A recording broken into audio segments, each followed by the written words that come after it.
Good morning class. Ma'am আসতে পারি? Ma'am may I come in? কি রে কালু, কি রে ভুলু, তোরা দুই বন্ধু আজকে একসাথে লেট করলি? দাঁড়া, আজকে তোদের দুজনকেই পানিশমেন্ট দেবো। পড়াশোনার তো কোনো বালাই নেই, তারপর স্কুলের কোনো রকম রুলস মানছিস না। আজকে তোদের শায়েস্তা করছি।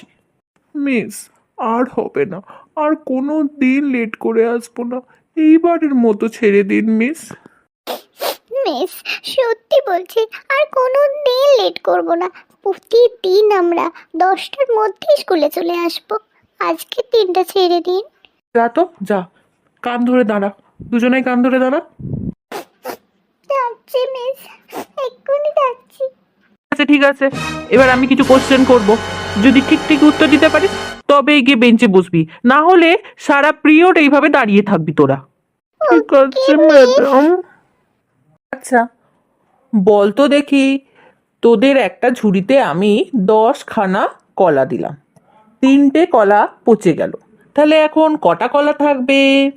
ম্যাম, আমি বলবো, আমি জানি উত্তরটা।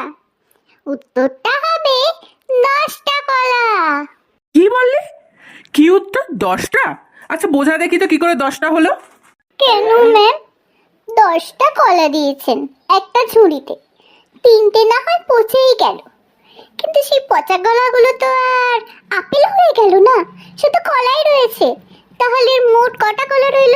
10টা কলাই। পাগল হয়ে যাবো আমি, এদেরকে নিয়ে কোনো একদিন পাগলই হয়ে যাব। আচ্ছা কালু, এবার তুই একটা উত্তর দে তো। আচ্ছা বল, একটা হাতি আর একটা পিঁমড়ের মধ্যে কি পার্থক্য, সেটা না হয় বোঝা তো দেখি। হ্যাঁ মিস, আমি জানি তো এর উত্তরটা। দেখুন, একটা পিঁমড়ে চাইলে গিয়ে হাতির ওপর বসতে পারে, কিন্তু একটা হাতি সে কি কখনো চাইলে একটা পিঁমড়ের উপর বসতে পারবে? সে তো পিচকে যাবে। দূর হ, আমার ক্লাস থেকে দূর হ, একদম আমার ক্লাসে থাকবি না।